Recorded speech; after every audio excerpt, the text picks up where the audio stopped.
Korupsi di masa bencana bisa dihukum mati. Jangan sampai ini Pak Jokowi ditipu sama anak kecil. Proses pengadaan jasa pelatihan, saya orang Palembang Pak, saya bingung, ada pelatihan bikin pempek Pak, 600.000 rupiah. 600.000, belajar aja sama istri saya di rumah, gratis gitu loh. Nah iya, di YouTube gratis gitu loh. Pak Firly juga bisa buat itu pempek itu kan. Yang dilakukan oleh ring satu istana ini dalam konteks staf khusus presiden. Saya kasih contoh, ada anak muda ngirim surat ke camat-camat atas nama COVID. Ya nggak, bubarin aja staf khusus. Anak muda, saya muda Pak, nggak pernah rampok uang rakyat. Ini anak baru umur 20-an tahun ngerampok uang rakyat triliunan. Malu kita jadi anak muda. Kita minta tolong ketua mainkan ini untuk proyek kartu prakerja senilai 5,6 triliun. Cukup dengan mundur Pak, ini korupsi. Salah satu vendor ruang guru itu staf khusus presiden. Alamat pemilik sahamnya, beneficial ownernya ada di Singapura, ada di Amerika. Mau begini konyolnya kita. Siapa yang terlibat diusut.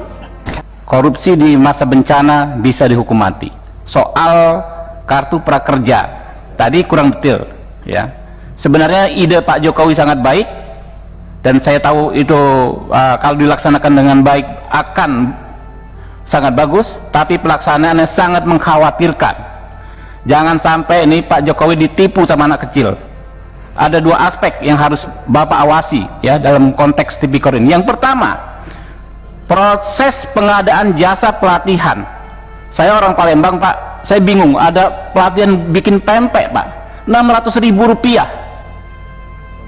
Itu kan ada e-katalog. Kalau misalnya Bapak usut pengadaan traktor, Bapak bisa usut ya kan harga di toko A, toko B dengan spesifikasi yang sama. Pempek ya gitu-gitu aja Pak. Iya kan? Kapal selam, lenjer ya kan, 600.000, belajar aja sama istri saya di rumah, gratis gitu loh. Nah iya, di YouTube gratis gitu loh. Pak Firly juga bisa buat itu pempek itu kan. KPK harus tampil. Saya nggak bicara ruang guru kecilan itu. Ini yang gede-gede seperti ini. Apa sudah gawat sekali ketua? Harus kita buat perpu. Kebutuhannya begitu mendesakkah? Apa gunanya menteri, pejabat negara kalau begitu? Di saat keadaan genting lepas tangan pada ketakutan, nggak mau minta tolong, minta imunitas. Kasihan ini Pak Jokowi. Nggak ada yang mau berani ngambil kebijakan, nggak ada yang mau pasang badan, tapi minta fasilitas. Bahkan sekarang mau kerja minta imunitas. Ketua, saya minta betul bagaimana strategi dan pembiayaan serta postur. Tadi ketua katakan 405T untuk kesehatan, 75T untuk kesehatan Pak. Yang lainnya nggak tahu. 110 untuk pemulihan dikasih ke siapa? Negara mau pinjam 1.000 triliun Pak. Untuk apa? Jangan-jangan dengan perpu bisa jadi kekuasaan baru di atas kekuasaan presiden. Nggak usah pakai kampanye lagi nih, ada orang lagi jadi jagoan Pak. Bisa jadi presiden 2024 dengan modal perpu. Pak Ketua, saya ingin katakan kita harus jaga Pak Jokowi jangan sampai beliau tersandra. Yang bawa mobil orang nanti dia yang tanggung jawab kalau nabrak. Bahasa sederhananya begitu. Jangan sampai juga ada desain besar Ketua. Jangan sampai ada kooptasi kekuasaan pemerintah yang berkuasa saat ini atas nama undang-undang. Ketua harus jaga juga ini dalam aspek pencegahan. Saya ingin katakan DPR bukannya tidak tahu, DPR bukannya tidak mengerti, bukannya DPR bodoh. Tapi kita katakan DPR bersabar. Mau sampai mana langkah mainnya ini? Kami mau KPK ini proaktif, menjaga dan melindungi pemerintahan yang sah, memberikan masukan, rekomendasi terkait dengan kebijakan-kebijakan yang anomali dan menyimpang. Di negara mana saja Ketua, infokan ke kami, ada COVID tapi tiba-tiba dibuat perpu seperti ini. Ini Ketua nggak usah repot-repot ngurusin yang kayak gitu. Ini di hulunya dulu dimainkan. Kita bukannya nggak tahu ini mainan siapa, desain siapa, siapa yang diuntungkan Ketua. Beneficial owner dari semua ini kan kami juga tahu. Praktek kotor PJB, obat, alkes dan APD untuk BUMN dan di luar BUMN. Saya udah katakan ini berkali-kali, mafia obat nih nggak hanya dari dulu sudah Pak. Harga obat 1 rupiah jadi 1.000 perak, alasan generik. Bisa juga 10.000. Nah kemudian juga mafia farmasinya dong Ketua.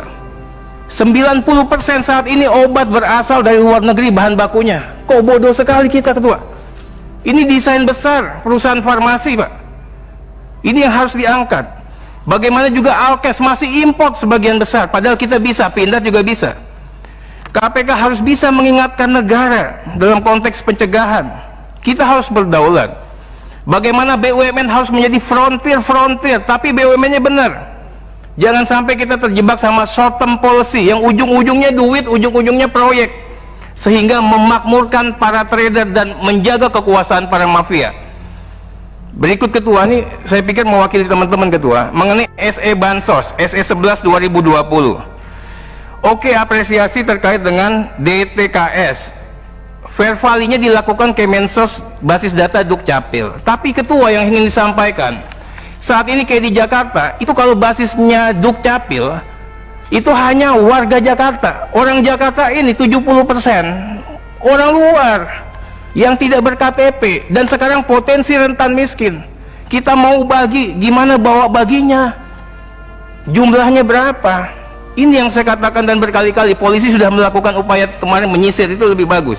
Nah, saya minta KPK juga melakukan kerja-kerja yang seperti itu. Bantuan DTKS harus mengena dan tepat sasaran, Ketua. Ini ladang uang baru, Ketua. Berikut, Ketua, ini hanya sebagai ria kecil. Penunjukan platform digital tanpa tender untuk proyek kartu prakerja senilai 5,6 triliun. Gagasan Pak Jokowi ini bagus, Omnibus Law, semuanya bagus. Tapi diimplementasikannya dipangkas sama orang-orang yang nggak benar. Implementasinya dipenggal. Bagaimana 8 vendor digital tanpa tender yang diberikan kuota raksasa, Ketua, permen raksasa oleh pemerintah?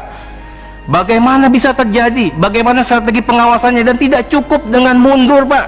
Ini korupsi. Salah satu vendor ruang guru itu staf khusus presiden. Alamat pemilik sahamnya, beneficial ownernya ada di Singapura, ada di Amerika. Mau begini konyolnya kita. Siapa yang terlibat diusut. Berikutnya juga mengenai masalah praktek-praktek menghisap yang dilakukan oleh ring 1 istana ini dalam konteks staf khusus presiden. Saya kasih contoh, ada anak muda ngirim surat ke camat-camat atas nama COVID.